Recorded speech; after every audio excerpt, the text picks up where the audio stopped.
Let's speak to Peter Zalmayev. Peter is the director of the Eurasia Democracy Initiative. Peter, welcome to the program. Always a pleasure to have you on.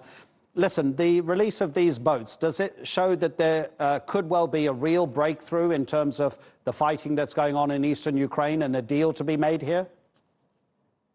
Well, I'm doubtful about this because while, the ships are being returned to the Ukrainian port of Odessa, at the same time, representatives of Ukraine's foreign ministry are getting on the plane to go to The Hague to present their case at yet another hearing at the Permanent Court of Arbitration.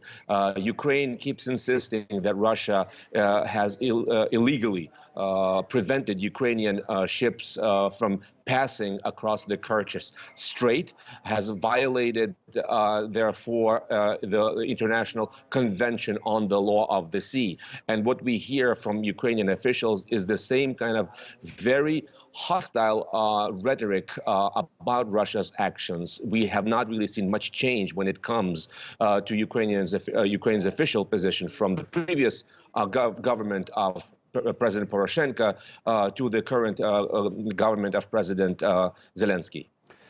Peter, the impeachment inquiry is going on in Washington, D.C. President Trump's people are trying to convince all of us that he, Donald Trump, in phone calls with Vladimir Zelensky, the president of Ukraine, has told Zelensky that Ukraine has American support and also the backing when it comes to Ukraine's territorial integrity.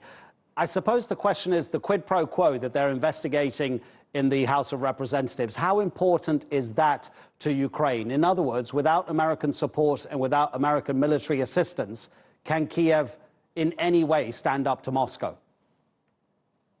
Probably not, just to answer your question right off the bat. The whole quid pro quo situation has been a nightmare for Ukraine in as much as it has threatened the kind of bipartisan support that Ukraine has enjoyed in Washington, relying on support both from the Republican Party and the Party of Democrats. Now that the Republican Party has been dragged down into this morass together with its leader, Donald Trump, having to justify, having to defend his actions, one of the very few remaining lines of defense for Republicans has been to say, well, Ukraine is a very corrupt country, and therefore Donald Trump was exercising due diligence by trying to hold it accountable before releasing the aid. That argument does not wash with most of the public, and it does not wash with the Democrats. At the same time, it is really damaging Ukraine's reputation. That to give it credit where credit is due, Ukraine has done quite a bit to fight corruption, both in the last 5 years, and some steps have been taken under the current government. It's not been all bad and it's not been all negative, but Donald Trump's troubles spell likewise troubles for Ukraine and for American support of Ukraine. So what do you see as the future of eastern Ukraine? You've already expressed your skepticism about this peace summit that Macron is going to be hosting in Paris next month. What do you think is going to happen? Is Zelensky going to have to make huge concessions to get the Russians to back down? Because Vladimir Putin's not the kind of guy that really wants to do anything that Vladimir Putin doesn't want to do. Well, precisely. You nailed it, hit the nail on its head when you said that Vladimir Putin only negotiates on terms that are favorable to him. Look anywhere in the world, Russia's involvement in the Middle East, in South America, African countries, etc.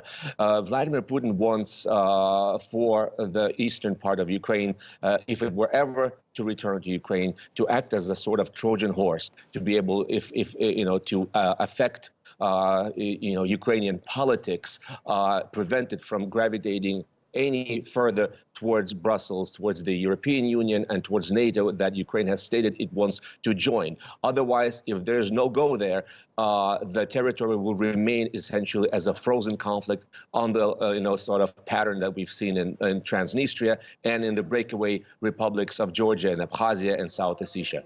Peter, as I said, always a pleasure to have you on. Peter Zalmayev speaking to us from Kiev.